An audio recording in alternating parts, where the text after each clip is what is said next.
y'uko ingabo za Kagame na M23 bafashe umujyi wa Goma ku 27 Mutarama 2025, Kagame yategetse ko M23 isimbuza polisi n'abandi bakozi ba leta mu bigo bya leta.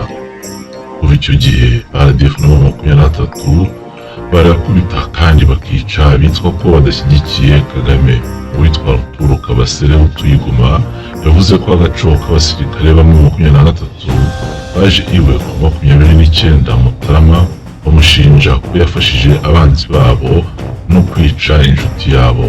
Ati bamubise inkoni ku mugongo umunsi wose, sinshobora kugenda, barankubise bangira intere basahura inzu yanjye. RDF na M23 bari kwica abanyekongo babarashe, akanaho basanze mu ngo zabo. Umuvugizi wa M23 Lawrence Kanyuka ashinja abo bica ko babicira kuba mu bagize umuryango w'urubyiruko witwa Lutte pour le Changement Lucha. Uyu Lawrence Kanyuka ajya avuga ko hari nabo bica baziza ko ngo bambaye imyenda ya gisirikare. Abanyekongo bo babishyuza Kanyuka bavuga ko mu bicwa harimo benshi bavutswa ubuzima nyuma y'uko M23 bakoresheje imirimo y'uburetwa. Abagerageza guhunga ubwicanyi n'uburetwa bya RDF na M23 bakinjira mu Rwanda bibabera nko guhungira ubwayi mu kigunda. Abenshi muri bo barafatwa bagafungwa, nyuma bagasubizwa muri Kongo gufungirwayo. Kanyuka we avuga ko abo Kagame aha M23 ngo ibafunge ari abanyekongo baba barwanyije ubutegetsi bwa M23 cyangwa banenze Kagame. Ari nabo Colonel Erasto Bahatimusanga wagizwe guverineri wa Goma na Kagame atelefona akabatera ubwoba mbere y'uko bicwa cyangwa ngo bashimutwe.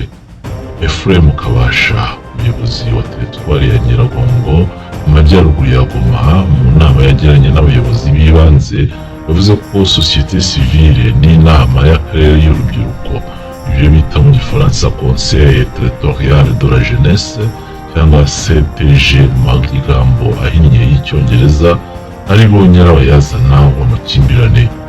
Kabasha yafunze uwitwa Jacques Niyonzima, umuyobozi wa société civile ukomoka i Rucuru, ku ya 4 Werurwe. Kabasha yamujyanye kumufungira mu kigo cya gisirikare, maze RDF na M23 baramuhondagura umunsi wose. Ku ya 3 Werurwe, David Muisha, umuyobozi w'imiryango utegamiye kuri leta MCC, yafungiwe i Goma na M23 ndetse na RDF. Yarekuwe ku ya 6 Werurwe nyuma yo gukubitwa no gukangishwa gufungwa nanone. Ku ya 4 Werurwe, M23 i Goma yafashe Didas Jimmy Butitsi Nshimiyimana ukorera umuryango ugaragaza ibyaha bikorwa na M23 n'ibitero by'ingabo z'u Rwanda mu burasirazuba bwa Kongo. Kugeza na n'ubu afungiye mu kigo cya gisirikare cya Rumangabo. Umuntu wese wari umuyobozi muri Goma na Bukavu, M23 na RDF zamujyanye kumufungira i Bunagana, aho ngo bari kubakorera iyicabwoba. Ya 4 Gashyantare, Thomas Duncan Muiti Rwanda na Clovis Munihire, umuhuzabikorwa wa Kivu y'Amajyaruguru muri gahunda yo kwambura intwaro abasivile, bafungiwe ku Gisenyi mu Rwanda nyuma yo kwambuka umupaka, hanyuma babajyana muri gereza ya M23. Hari undi waciye mu Rwanda ashaka guhungira mu Burundi, RDF ihita imufunga imubeshyira ngo yakoresheje pasiporo y'impimbano. Ya 12 Gashyantare mu gace ka Karehe mu ntara ya Kivu y'Amajyepfo, M23 yahatiye Pierre Gatema Byamungu wo muri Ruca hamwe n'abandi bagabo 7 barimo n'abagize akanama k'urubyiruko rwo mu karere gukora imirimo y'uburetwa. Nyuma babikoresheje ku gahato batware inkomere n'abapfu ba RDF na M23 babavana ahitwa Muhongoza babajyana ahitwa Buziraro.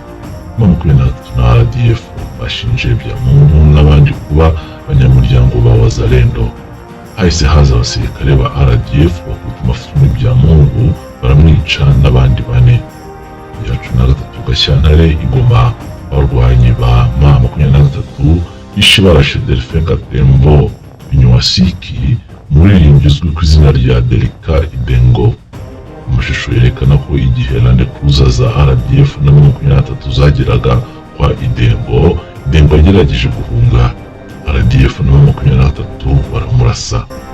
Amashusho n'amafoto y'ibyakurikiyeho yerekana ibikomere byinshi ku mutwe wa Idengo, aho ku maboko ye no ku kuboko kw'iburyo. Inzobere mu byo gusuzuma ibimenyetso zanzuye ko Idengo asa nkaho yitwikiriye umutwe n'amaboko ye igihe yaraswaga. Idengo yishwe igihe yafataga amashusho y'indirimbo. Mu gusibanganya ibimenyetso nyuma yo kumwica, RDF na M23 bafashe Idengo bahindura imyenda ye, bamukuramo ipantaro y'umweru ifite ibendera rya Kongo yari yambaye, bamwambika ipantaro ya gisirikare. Ya 13 Werurwe 2025 RDF na M23 bashimuse abanyekongo 13 babakuye mu duce dutandukanye two muri Bukavu. Abo bashimuswe RDF yabajyanye ahantu hatazwi bakorera iyicarubozo. Nyuma abasirikare ba RDF baboshye amaboko abo banyekongo, bimwe bita akandoyi. Abasirikare ba RDF bahise barasa abanyekongo barabica. Buri umwe bamurashe isasu mu mutwe. Mu gushaka guhahamura abandi banyekongo, RDF yafashe imibiri y'abo banyekongo igenda yijugunya ahantu hatandukanye mu mujyi wa Bukavu. Umwe mu banyekongo bishwe yitwa Christian. Uko M23 na RDF bica bakanafunga, nako Kagame anyega itangazamakuru mu bice yigaruriye muri Kongo.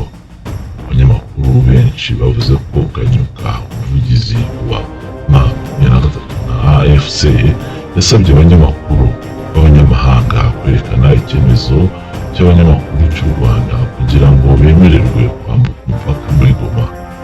Kubera ko ikibuga cy'indege cya Goma gifunze, abantu bose bajya muri Goma bagomba kunyura mu Rwanda.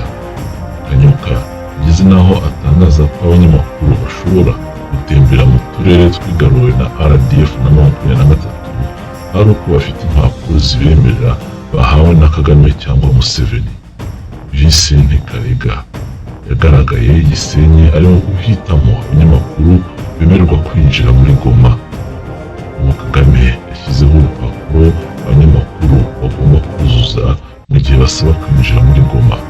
Urupapuro rusaba abanyamakuru kuvuga amakuru bashaka gutara, amazina y'abantu bateganya guhura nabo mu bice byafashwe na M23 na RDF, ingingo n'imiterere y'ibyegeranyo bashaka gukora ndetse n'aho bifuza gukorera, bakanongeraho n'amazina y'abantu bateganya guhura nabo binjira muri Kongo.